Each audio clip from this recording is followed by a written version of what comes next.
Hi and welcome. My name is Poppy and today I'll be discussing medical ethics, with particular focus on the Willowbrook experiment controversy.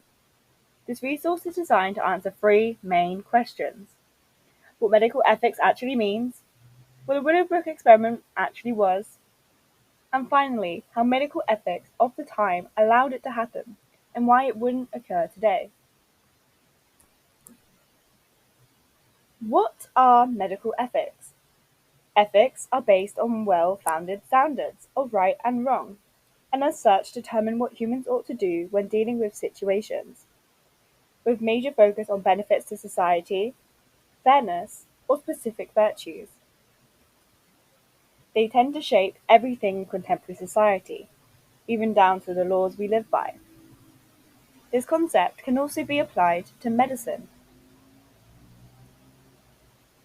The Oxford Dictionary defines medical ethics as moral principles that govern medical practice, but an article in the Journal of Pharmaceutical and Bioallied Sciences goes as far as stating time and culture can shape medical ethics and in turn the obligations of doctors. So this suggests the ethics used by doctors 50 years ago may not have any moral standing in today's contemporary world, shaping how treatment practices would have been conducted in the workplace. This concept of change is something I will come back to, applied to the Willowbrook experiment.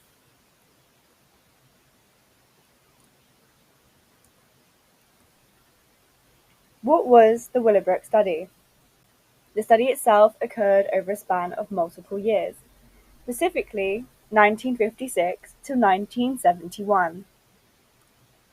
It was led by Saul Krugman, testing the impact of hepatitis on immunity and reinfection of patients, specifically between ages 3 and 10. They also tested a preliminary gamma globulin protein injection. Krugman believed that the injection could be the vaccine needed against this rife disease. However, there were major ethics violations. Many consider this study having used coerced consent, inflicting harm on vulnerable patients, and just overcrowding and improper care. Willowbrook was suffering an epidemic caused by overcrowding, unsanitary conditions, abuse, and neglect, and as argued by the Willowbrook letters of critique and defense, rather than seeking to better living conditions, Krugman used the shortcomings of the institution for experimental gain. Under the Hippocratic Oath, it would be suggested that Krugman should have rather tried to improve the care, better the treatment, and help the kids. But instead, the institution was used for experimental gain. With the Willowbrook School having a population of 6,000 people in its peak, Krugman claimed that kids would contract hepatitis within 1 year of attending the institution, and argued that these taking part in the study would have better care than those without, again highlighting injustice. Ethically, Willowbrook is controversial. None of the children would have been competent enough to consent, meaning the study turned to parents to gain permission. Parents who were already suffering with the stress of looking after some very disabled and vulnerable children, without the US government stepping in to give parents the tools to provide proper care. Although they did secure consent from many of the parents, it has been seen that many believed it was coerced. The letters of criticism, referred to previously, noted that one confirmed case of a child gaining access to the facility on the condition the parent consented to the treatment, therefore rendering consent null and void. But, as we know, where there's one case proven and written, there's often other hidden cases. So if this only happened one time on paper, how many times did it go unnoticed? In terms of inflicting harm on the vulnerable patients, fecal matter containing the disease was fed to children to purposely infect, clearly going against the Hippocratic Oath. Physicians swear to do no harm. Furthermore, only 700 kids were involved in the study over all those years, leaving the rest of Willowbrook to overcrowding. highlighting a lack of injustice and equality. Why was Willowbrook enabled for so many years? Well, as we can see, ethics is complex. Utilitarianism is an ethical theory that determines right from wrong.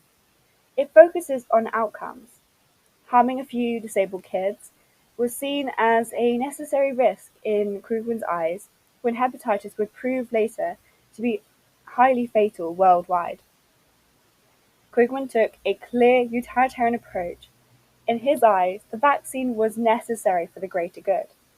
Utilizing the pre-existing poor conditions was beneficial in the long-term gain. But there's a counter-argument here. Some say that there wasn't an injustice. Krugman had appealed to parents. He asked the parents of the children in the facility to remove their children. But Wolfgang in 1995 reveals that only 2 parents of thousands came to retrieve their kids. But again, this highlights the failures of the US government. They failed to equip families with the appropriate tools to cope with their children's disabilities, enforcing them to put them in places like Willowbrook. So the horrors and the impossible conditions at the heart of it are just failures of the US government. In the contemporary world, the study would not have gone ahead, or at least not without major modifications. Just after the Willowbrook study concluded, in 1974, the National Research Act was passed by Congress. This was shortly after Willowbrook and Tuskegee came to public light.